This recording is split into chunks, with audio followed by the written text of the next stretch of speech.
Good morning, friends.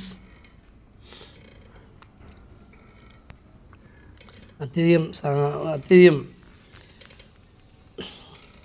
ടെൻഷനിലൂടെയാണ് ഞാൻ ഈ video ചെയ്യുന്നത്.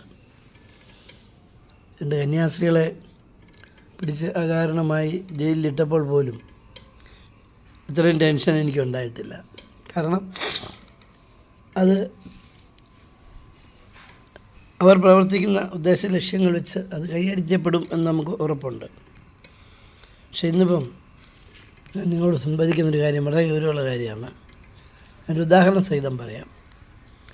പണ്ട് പശ്ചിമ ബംഗാളിൽ അവിടുത്തെ സർക്കാർ തുടർഭരണമായിരുന്നു, കാലങ്ങളായിട്ട് തുടർഭരണമായിരുന്നു. അങ്ങനെയൊക്കെ ഒരു വയലിൽ നാനോ കമ്പനിയുടെ ഇടപാട് വന്നു.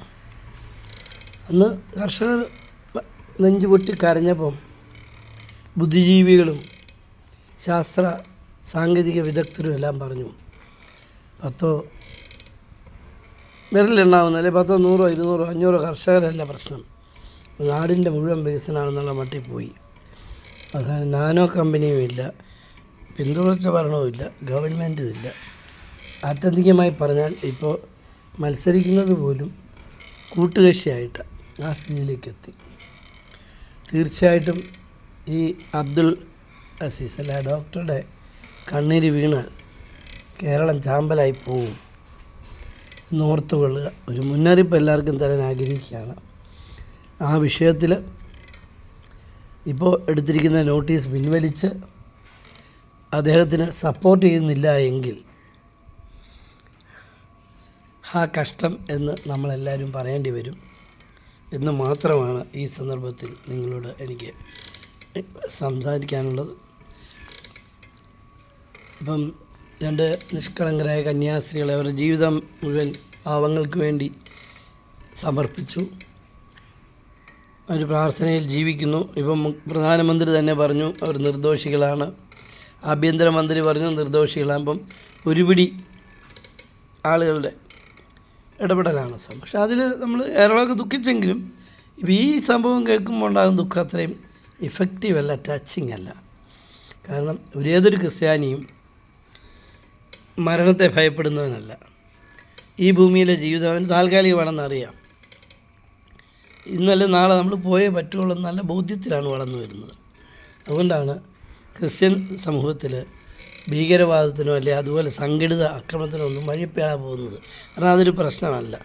ക്രിസ്തു നമ്മളെ പഠിപ്പിച്ച് നമ്മളെ അടിച്ചാൽ തിരിച്ചടിക്കണമെന്നല്ല പഠിപ്പിച്ച്, കാരണം കൂടെ കാണിച്ചു കൊടുക്കണം. അതുകൊണ്ട് നമുക്ക് ഈ പീഡനങ്ങൾ ഈ പീഡനമൊന്നും ആദ്യമല്ല, ഇതൊന്നും ആദ്യമൊന്നുമല്ല. ധാരാളം ശാൻസാമിയുടെ വിഷയം തന്നെ ഇതിൽ കൈ വിറച്ചിട്ട് ഒരു സ്പൂൺ ചോദിച്ചിട്ട് കൊടുക്കാത്ത ആശാന്മാരിവിടെ ഉള്ളത്.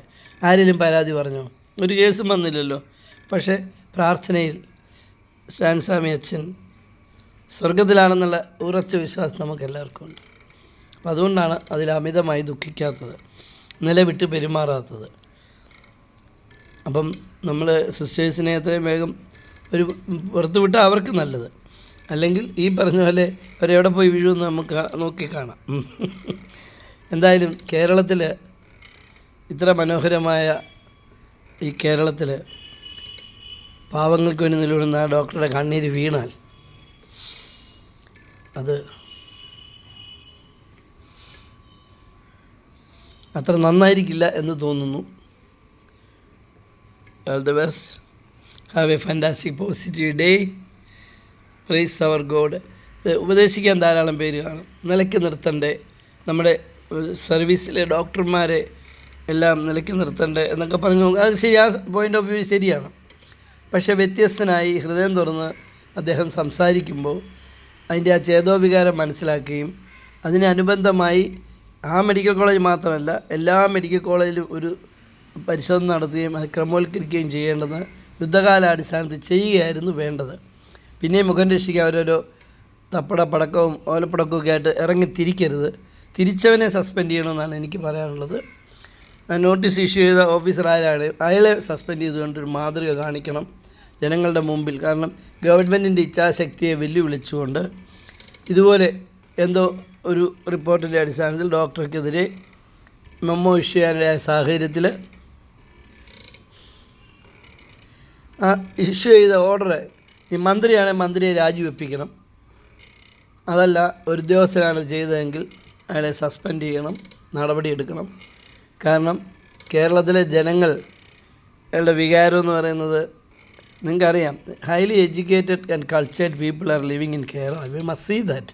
So I request you humbly take immediate necessary action against the person who is behind this memo.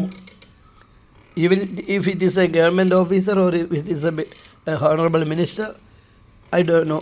എന്തായാലും നടപടി എടുത്തിരിക്കണം, പുറത്താക്കിയിരിക്കണം. അല്ലെങ്കിൽ ഈ ഗവൺമെൻറ്റിൻ്റെ മുന്നോട്ടുള്ള പോക്ക് അപകടകരമാണ് എന്ന് മാത്രം പറയുകയാണ്. ഞാനത് ഷെയർ ചെയ്യുക. നമ്മുടെ ഒരു നമ്മളിഷ്ടപ്പെടുന്ന ഒരു നല്ല എല്ലാം എന്തുകൊണ്ടും നന്നായിട്ട് പോകുന്ന ഒരു കാര്യം നശിപ്പിക്കാൻ ഒരു സെക്കൻഡ് മതി. നമ്മൾ പണ്ട് നമ്മുടെ കാരണവന്മാർ പറയും, പകലന്തിയോളം വെള്ളം കോരിയിട്ട് അവസാനം വൈകിട്ട് കുടം ഉടയ്ക്കരുത് എന്ന് പറയാറുണ്ടല്ലേ. All the best.